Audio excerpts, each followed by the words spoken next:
Bonjour à tous et bienvenue sur HoloNet Lab. Aujourd'hui, nous allons apprendre à utiliser une macro pour réaliser du faux test sur Microsoft Word. À la fin de ce tutoriel, vous serez en mesure de générer facilement et automatiquement du lorem ipsum qui peut être très utile à tout le monde pour des mises en page professionnelles. Il peut aussi être utile aux développeurs et rédacteurs web dans la création de sites internet et annonces publicitaires. Tout d'abord, nous allons voir ce que c'est qu'une macro. Et sur Microsoft Word et autres logiciels de la suite Microsoft, une macro est une série de commandes qui vous permet d'exécuter automatiquement une tâche. C'est tout. Et celle que nous allons apprendre à utiliser aujourd'hui nous permettra de générer un faux test en latin que nous appelons lorem ipsum et qui est en réalité un test qui n'a aucune cohérence. Son but est purement de faciliter des ajustements de forme. Donc voilà, notre base théorique étant posée, nous pouvons passer tout de suite à la pratique. Donc avant tout, nous ouvrons notre logiciel Microsoft Word. Nous allons ouvrir un document vierge. Et la macro que nous allons utiliser est toute simple. Il s'agit d'un code facile à retenir. Donc nous mettons le signe d'égalité, d'accord, qui se trouve juste après deux touches après le, la touche 0 au niveau du clavier alphabétique. Donc, nous mettons le signe d'égalité. Ensuite, nous écrivons lorem, puis parenthèse ouvrante et parenthèse fermante. Ensuite, sans mettre de l'espace, nous validons avec la touche entrée. Donc, vous voyez avec moi que automatiquement du test a été généré. Comme je le disais, c'est un test qui est en latin. Et l'essentiel pour nous n'est pas de comprendre le test. Ce n'est pas le fond qui compte, mais c'est la forme. Je vous explique un peu ce que c'est que ce test. Il vous permet de pouvoir formaliser votre test, de faire une mise en page, une mise en forme vraiment impeccable.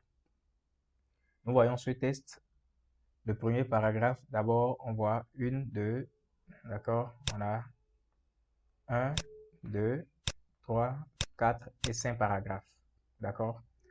Au niveau du premier paragraphe, nous avons première phrase, sachant qu'une phrase commence par une lettre majuscule et se termine par un point. Donc, deuxième phrase et troisième phrase. Donc, nous avons un premier paragraphe de trois phrases. Nous avons un deuxième paragraphe de une, deux et trois phrases aussi. Le troisième paragraphe, nous avons une, deux et trois phrases. Ainsi de suite pour le quatrième paragraphe et le cinquième paragraphe, vous allez toujours noter trois phrases. D'accord? Donc, nous avons ici un test de 5 paragraphes et chaque paragraphe comporte trois phrases. Bien. Lorsque je mettais le code, je fais CTRL-Z pour aller en arrière. Lorsque j'écrivais la macro, vous allez constater que c'est juste une parenthèse ouvrante et une parenthèse fermante que j'ai placée, mais rien à l'intérieur des paragraphes. Donc, automatiquement, la macro a généré un test de 5 paragraphes et trois phrases par paragraphe. Mais nous pouvons, nous maintenant, essayer de générer un test en contrôlant le nombre de paragraphes et le nombre de phrases que nous voulons par paragraphe. D'accord?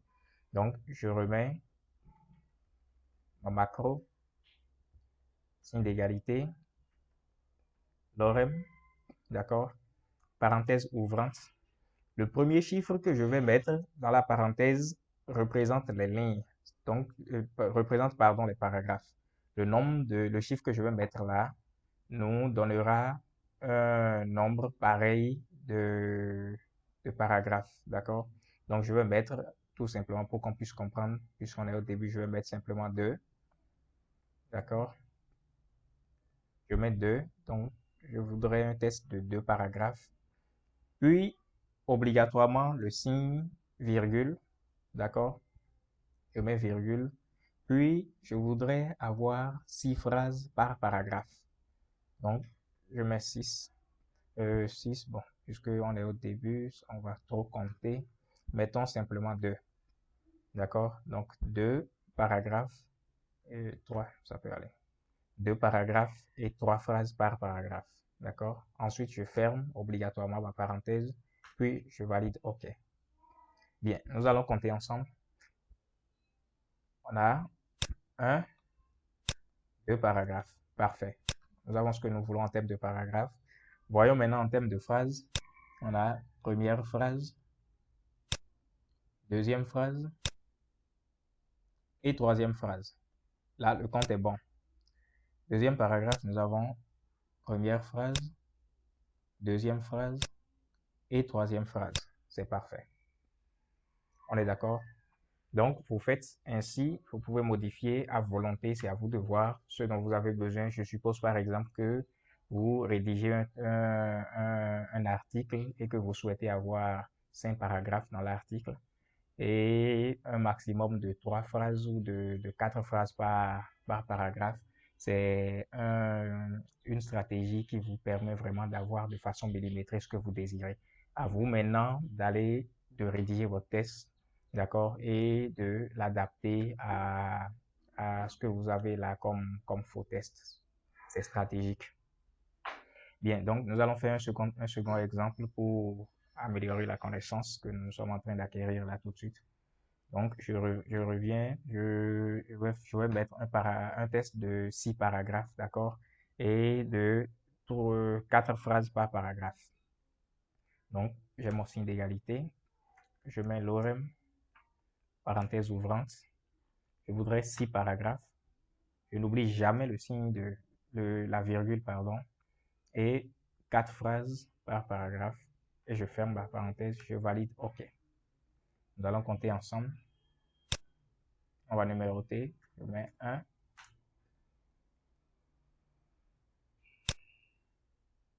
deuxième paragraphe, troisième paragraphe, pardon,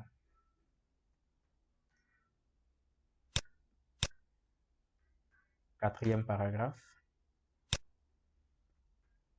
cinquième paragraphe et sixième paragraphe. C'est parfait. Nous allons maintenant compter les lignes. Prenons juste le premier paragraphe. Pas les lignes, hein, pardon, les phrases. Donc, nous avons notre première phrase que je vais mettre en couleur bleue. Notre deuxième phrase, je change de couleur. Je vais mettre du vert. Notre troisième phrase, je la mettrai en rouge, pourquoi pas. Et notre dernier paragraphe que je vais laisser tout simplement en noir. D'accord? Donc, nous avons là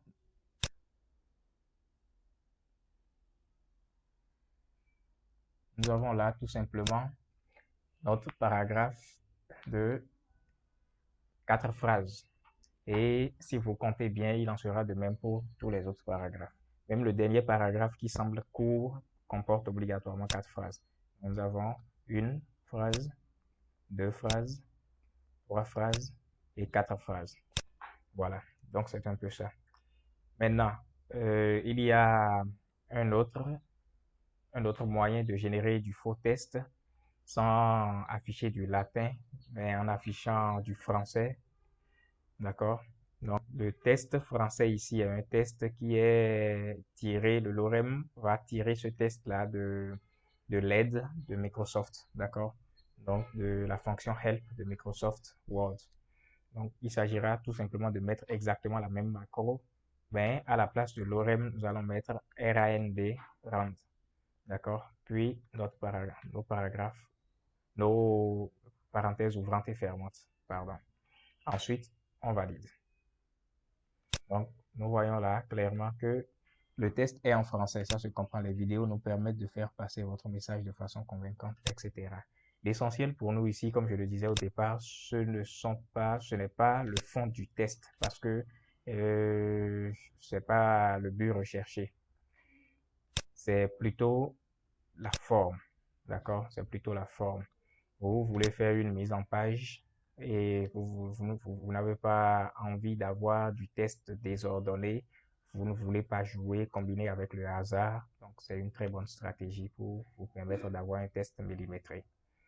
Donc, voilà un peu, exercez-vous et plus vous exercerez, pardon, plus vous allez maîtriser l'utilisation des macros. Je vous reviendrai dans une prochaine vidéo pour d'autres macros encore plus intéressantes. Et je vous souhaite une très bonne journée. À la prochaine.